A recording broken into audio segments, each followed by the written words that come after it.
SC వర్గీకరణకు అనుకూలంగా గత 10 రోజుల క్రితం ఏదైతే సుప్రీంకోర్టు రాష్ట్రాలకే ప్రత్యేక పవర్లు ఇస్తూ ఏ రాష్ట్రంగా ఆ రాష్ట్రం ఎస్సీ వర్గీకరణ చేసుకోవచ్చు అని చెప్పిందో చెప్పగానే ఆగా మేఘాల మీద ఇక్కడ ఉన్నటువంటి ముఖ్యమంత్రి రేవంత్ రెడ్డి అసెంబ్లీ సాక్షిగా మేము తక్షణమే ఆర్డినెన్స్ తీసుకొస్తామని చెప్పేసి మాలల యొక్క ఆత్మగౌరవాన్ని దెబ్బతీయడం జరిగింది మిత్రులారా. ఎందుకంటే ఆ రేవంత్ రెడ్డి ఏ ప్రాతిపాదికన ఇమీడియట్గా ఆర్డినెన్స్ తీసుకొస్తున్నాడో వాళ్ళ మాల సమాజానికి యావత్ దళిత సమాజానికి తను ఆన్సర్ చెప్పాల్సిన బాధ్యత ఈ రాష్ట్ర ముఖ్యమంత్రి ఉందని చెప్పేసి మేము మాల సంఘాలుగా డిమాండ్ చేస్తున్నాం. ఎందుకంటే ఏ రాష్ట్రంకి ఆ రాష్ట్రమే అన్నారు కాబట్టి ఇవాళ తెలంగాణని మనం యూనిట్గా తీసుకుంటే తెలంగాణ రాష్ట్రాన్ని కనుక తీసుకుంటే తెలంగాణ రాష్ట్రం ఏర్పడి 10 సంవత్సరాలు అవుతుంది కాబట్టి ఈ 10 సంవత్సరాల తెలంగాణ రాష్ట్రంలో ఈ 10 సంవత్సరాలు ఉన్నటువంటి తెలంగాణ రాష్ట్రంలో మాదిగల జనాభా ఎంతున్నది, మాల ఉపకులాల జనాభా ఎంతున్నది, మాదిగ ఉపకులాల జనాభా ఎంతున్నది, దళితుల జనాభా ఎంతున్నది, నిజంగానే ఈ రాష్ట్రంలో మాలలు వెనుకబడ్డరా మాదిగలు వెనుకబడ్డరా లేదంటే మాదిగలు మంచిగా అనుభవించి వారిలో ఉన్నటువంటి ఉపకులాలకు అన్యాయం జరిగిందా, ఇవన్నీ కూడా తేటతెల్లం చేయాల్సినటువంటి బాధ్యత ముఖ్యమంత్రి గారి ఉందని చెప్పేసి ఈ సందర్భంగా తెలియజేస్తున్నాం. ఎందుకంటే ఇవాళ ఈ పంచాయతీ కేవలం మాదిగల పంచాయతీ కాదు. ఎందుకంటే ఈ మాల ఉపకులాల్లో ఉన్నటువంటి వారికి మాదిగ ఉపకులాల్లో ఉన్నటువంటి వారికి కూడా అన్యాయం జరిగిందని చెప్పేసి ఇవాళ వారి మాదిగ ఉపకులాలు డిమాండ్ చేస్తున్న సందర్భం ఉన్నది. ఇవాళ కొందరు మాదిగ మేధావులు అంటున్నారు మాలలందరూ కూడా మా అవకాశాలు దొబ్బితిన్నారు అని చెప్పేసి ఇవాళ సభా వేదికల మీద కొందరు మాదిగ మేధావులు చెప్తున్న సందర్భం ఉన్నది. మిత్రులారా, ఇవాళ మీరు మాదిగల యొక్క అవకాశాలని మాలలు దొబ్బితింటున్నారని మీరు అంటున్నారు అంటే ఇవాళ మాదిగ ఉపకులాలైనటువంటి బైండ్ల కావచ్చు, సింధువులు కావచ్చు, డక్కల అవకాశాన్ని మాదిగలు దొబ్బితిన్నారా అని చెప్పేసి మేము ఈ సందర్భంగా డిమాండ్ చేస్తున్నాం.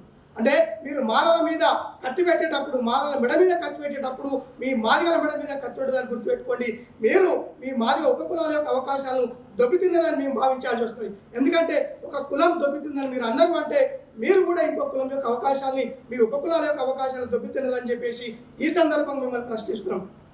ఎందుకంటే ఇవాళ యావత్ సమాజం కూడా మాలలు ఏదో దోషుల్లాగా మాలని ఒక కోర్టులో నిలబెట్టి దోషులాగా చిత్రీకరిస్తున్న సందర్భం ఉన్నది.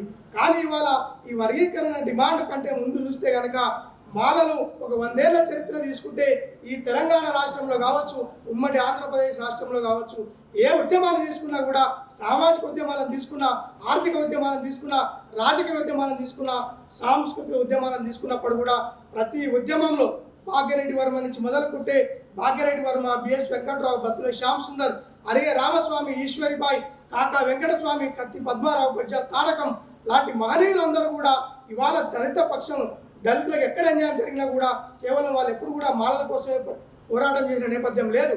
దళితులకు ఈ ఉమ్మడి రాష్ట్రంలో ఎక్కడ ఏ దళితునికి అది మాల కానీ మాదిగ కానీ ఉపకులాలు కానీ వారికి అన్యాయం జరిగిందంటే ముందు వరుసలో నిలబడ్డోళ్ళు, రక్త తర్పణం చేసిన వాళ్ళు, త్యాగాలు చేసిన వాళ్ళు మాల సామాజిక వర్గం నుంచి ఉన్నారు. ఇవాళ అలాంటి మాల సామాజిక వర్గం మీద యావత్ సమాజం మొత్తం ఒక దోషిలాగా చిత్రీకరిస్తున్నది. కాబట్టి మాలలు ఏ రోజు కూడా ఎవరి అవకాశాన్ని దొబ్బుకతినలేదు, ఎవరి అవకాశాలు కూడా కొల్లగొట్టలేదు. అందరికీ పంచే దాంట్లో, అందరికీ సమాన వాట పంచే దాంట్లో డాక్టర్ బాబాసాహెబ్ అంబేద్కర్ కోరుకున్నటువంటి సామాజిక న్యాయం బాటలో మాలలు ఎప్పుడైనా ముందున్నారు. ఈ మాదిగల మధ్యన చిచ్చుపెట్టేటువంటి ఏదైతే పాలక పక్షాలు ఉన్నాయో, ఏదైతే అగ్రకుల పాలక పక్షాలు ఉన్నాయో, ఈయన మధ్య ఏర్పడేటువంటి అగాధానికి చరమగీతం పాడే బాధ్యత కూడా వారి మీద ఉన్నది. కాబట్టి మీరు ఇక్కడ ఆంధ్రాలో కావచ్చు, తెలంగాణలో కావచ్చు ఒక సమగ్రమైన సర్వే చేయండి. ఈ 10 ఏళ్లలో తెలంగాణలో తీసుకుంటే 10 ఏళ్లలో జనాభా తేల్చండి, ఉద్యోగాలు ఎవరికి ఉన్నాయో తేల్చండి. దళిత బంధు స్కీమ్లో కావచ్చు, దళితులకు 3 ఎకరాల భూమిలో కావచ్చు, ఎస్సీ కార్పొరేషన్ లోన్లలో కూడా ఎవరు అనుభవించారు, ఎవరు సింహభాగం దక్కించుకున్నారో అవన్నీ కూడా ఒక శ్వేతపత్రం విడుదల చేసి ఒక శాస్త్రీయ పద్ధతిలో స్టడీ చేసిన తర్వాతనే మీరు ఆర్డినెన్స్ కానీ మా ఎస్సీ వర్గీకరణ కానీ వెళ్ళాల్సిందిగా ఈ రాష్ట్ర ముఖ్యమంత్రి డిమాండ్ చేస్తున్నాం.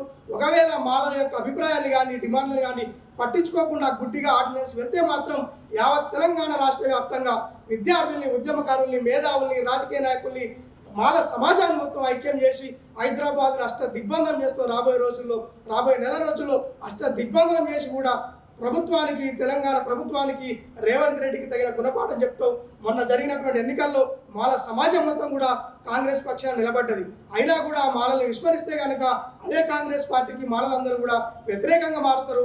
రేవంత్ రెడ్డి ప్రభుత్వానికి కూడా హెచ్చరికలు జారీ చేసేటువంటి మాల సమాజం కూడా హైదరాబాద్ తరలిస్తుందని చెప్పేసి ఈ సందర్భంగా తెలియజేస్తూ ఆర్డినెన్స్ తీసుకొచ్చే ముందు అన్ని విషయాలను సమగ్రంగా స్టడీ చేయాల్సిందిగా రేవంత్ రెడ్డి గారిని ఈ సభా వేదిక ముఖంగా కోరుతున్నాం.